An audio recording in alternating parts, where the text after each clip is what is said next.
Moi, je m'appelle Rachid Zerouki, j'ai 27 ans. On me connaît mieux sous le nom de Rachid Linstit, qui est un peu mon pseudo sur les réseaux sociaux. Et justement, donc sur les réseaux, j'interviens pour apporter en fait un point de vue réflexif sur mon métier, parce que je suis professeur des écoles et je suis professeur dans une section qui s'appelle la SECPA en France, à Marseille. C'est la section d'enseignement général et professionnel adapté. En fait, c'est pour les élèves qui n'auraient pas atteint les compétences nécessaires pour poursuivre un cursus normal. Donc ils sont voilà, dans une section avec des apprentissages adaptés et à un rythme qui est le leur.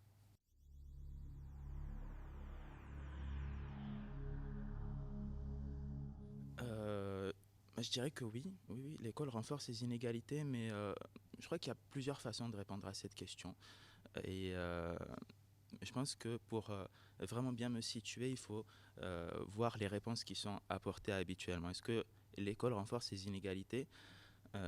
Il va y avoir par exemple des penseurs pour dire que l'école n'est pas faite pour lutter contre les inégalités. C'est typiquement le point de vue par exemple d'Alain Finkielkraut.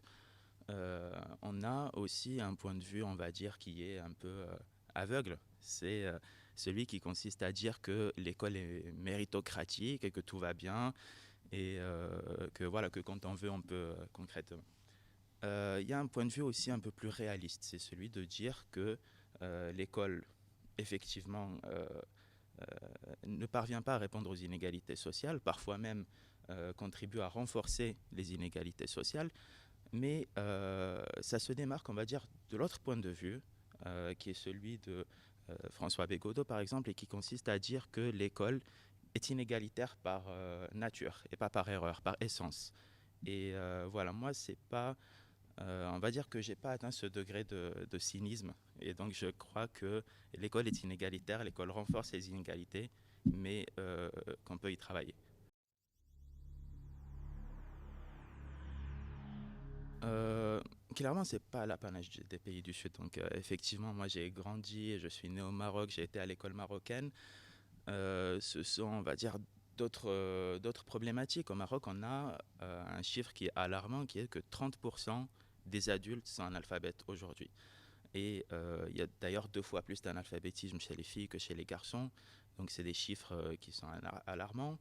Euh, c'est des chiffres qui sont quand même en constante amélioration, mais l'école marocaine reste très inégalitaire, très violente, euh, pas du tout efficace. Moi, clairement, ce dont je me rappelle de ma scolarité marocaine, c'est vraiment la violence, en fait. C'est voilà, les coups de bâton, des choses assez dures. Et en France, on n'a peut-être pas ces problématiques-là, mais on ne peut pas du tout dire que on est parfait sur la question des droits humains.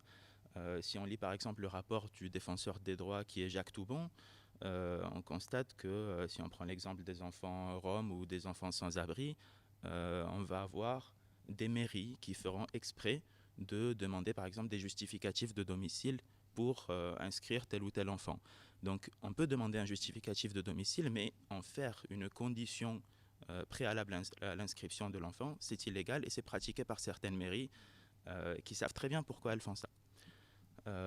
On peut aussi voir la question, par exemple, des mineurs isolés, des réfugiés qui arrivent et parfois on doute de leur âge, parfois on leur demande d'être déjà pris en charge par la protection de l'enfance avant d'être inscrits à l'école. Ça aussi, c'est problématique. On a aussi la question de la scolarisation des enfants en situation de handicap. Typiquement, les autistes, par exemple, il n'y en a que 30% qui sont scolarisés en maternelle, ce qui est un chiffre très alarmant. Donc voilà, il y a vraiment un problème quand même dans les pays développés par rapport aux droits humains. Alors ce qui est sûr, c'est que je pense qu'il ne peut pas exister de droit humain sans éducation aux droits humains.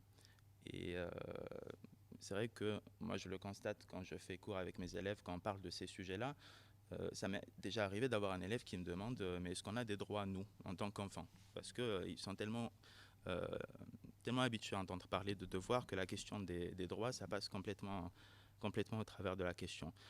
Donc je pense qu'il y a déjà un apprentissage explicite à faire sur ces questions-là. On peut travailler sur des textes comme la Convention internationale des droits de l'enfant, faire comprendre ce que ça recouvre avec des mots simples, expliquer aux élèves qu'eux-mêmes peuvent saisir le défenseur des droits s'ils ont quelque chose à dénoncer.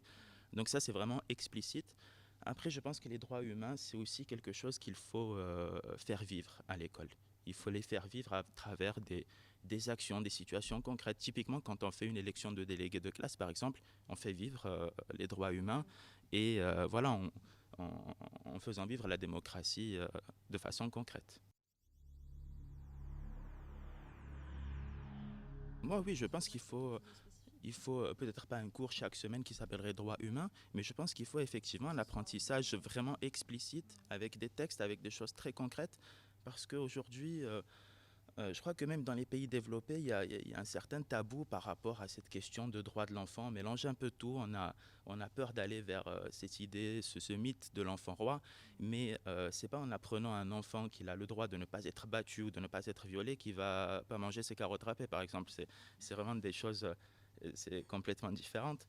Et je pense que oui, donc il faut aller vraiment vers un apprentissage explicite qui peut-être manque aujourd'hui, mais aussi utiliser, on va dire, des pratiques comme l'interdisciplinarité, la transdisciplinarité pour travailler sur ça avec des matières comme l'histoire ou à travers plusieurs approches différentes.